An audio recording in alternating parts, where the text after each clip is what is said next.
Remember that watercolor always dries lighter than the paint you put down.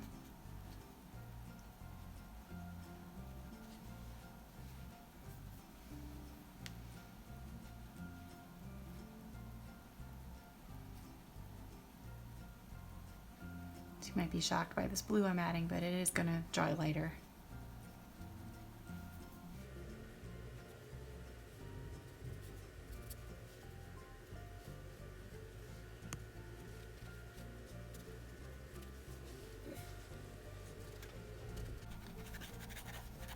When you're working on larger areas, you can use more water in your brush and you can work quicker.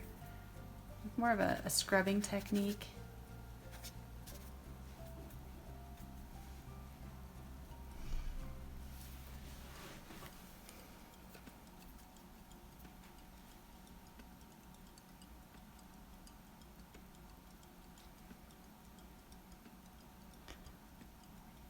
Now that most of my washes are in, I can continue to add fur detail.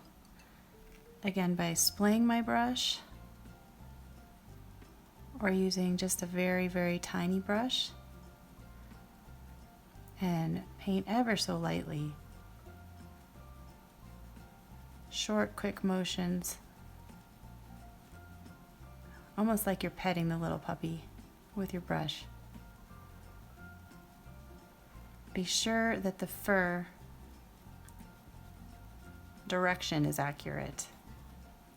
Notice how on the muzzle the fur moves this way to the left and to the right of the center, and in the middle between the eyes it's moving upward and out. So move your brush in the direction that you see the fur growing. A little too dark there. We'll knock that back with some water. And just blend, blend, blend.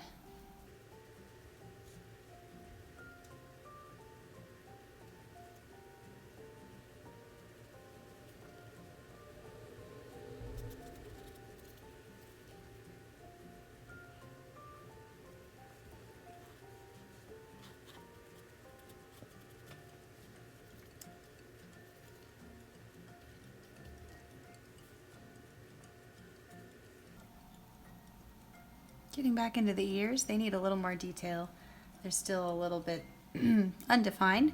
So how do we define the ears? With more value changes. So we're going to add some darker fur on the edge here. And it's a little bit wavy. Golden retrievers have that beautiful wavy long fur on their ears.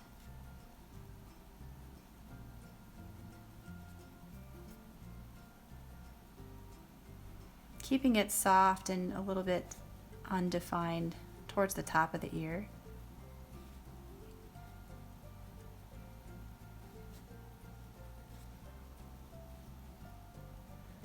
And then where the ear meets the cheek,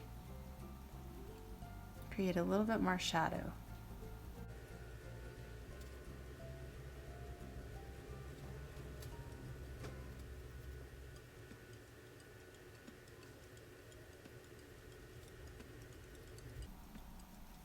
And we'll get to this area. This is going to get a bit darker as well. For now, let's finish up those ears.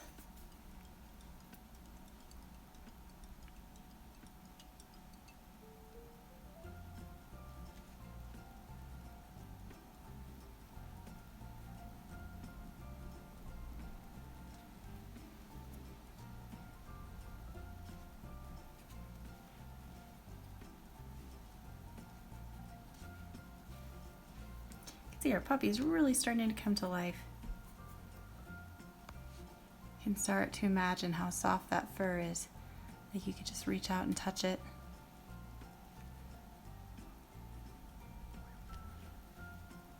Painting is so much fun. And you can create an illusion of something that you can feel, smell, not just see.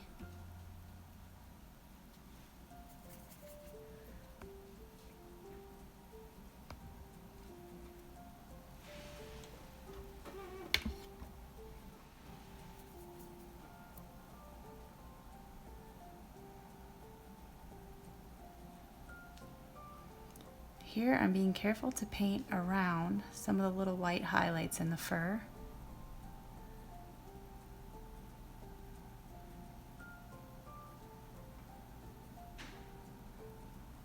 To create realistic paintings, there are times when you have to paint quickly, work with the timing of the medium, and there are times you need to slow down, use a small brush, and just really take your time and make sure you're doing it right on the first pass. It is an unforgiving medium, I will say that, but again, easy cleanup, and you can always try again. Just practice, practice.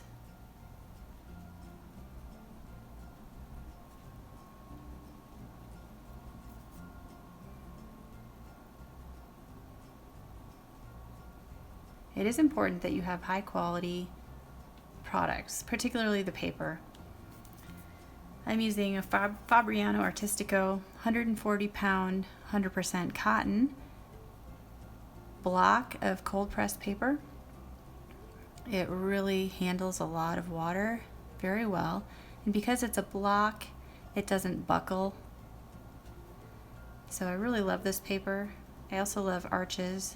They make excellent watercolor paper. It's worth paying a little extra for good paper.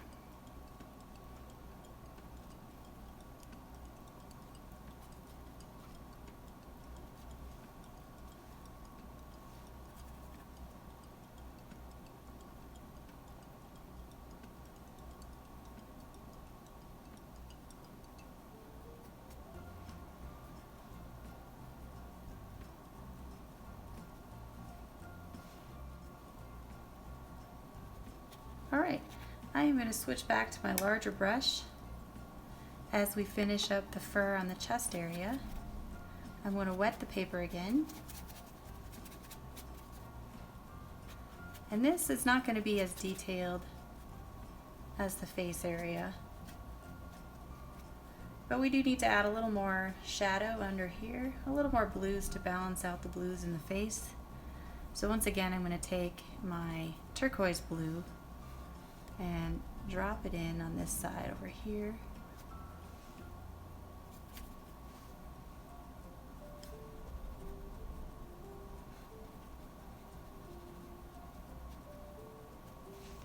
Not too pigmented, otherwise he will look like a blue puppy, not a golden puppy.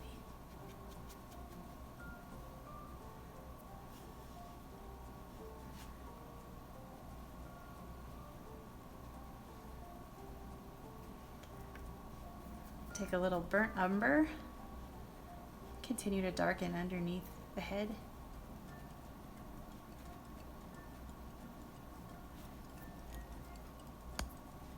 Pull some of that back out again. I want his little chin to be lighter than the chest.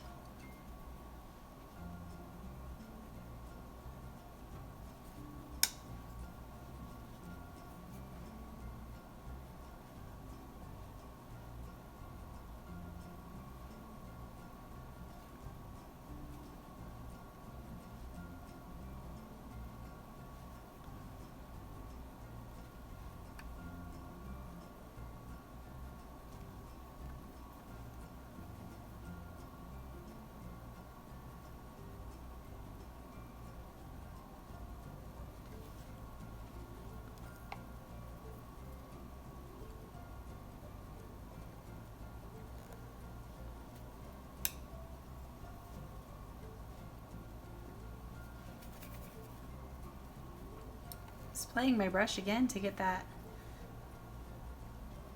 fur-like feel, using a little bit of indigo for the shadows in the fur. The spot here in the center of the puppy's chest where the fur kind of twists around.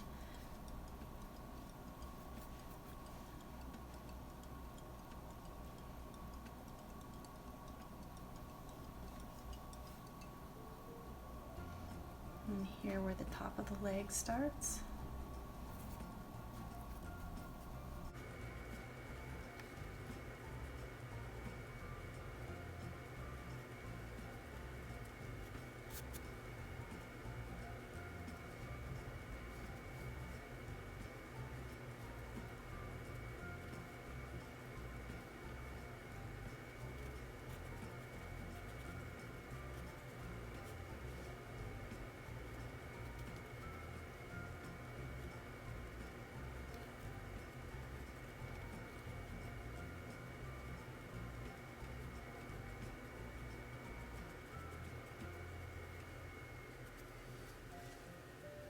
All right, I'm gonna let that dry, and then what I'll do is I'll come back with a white gel pen and do the whiskers.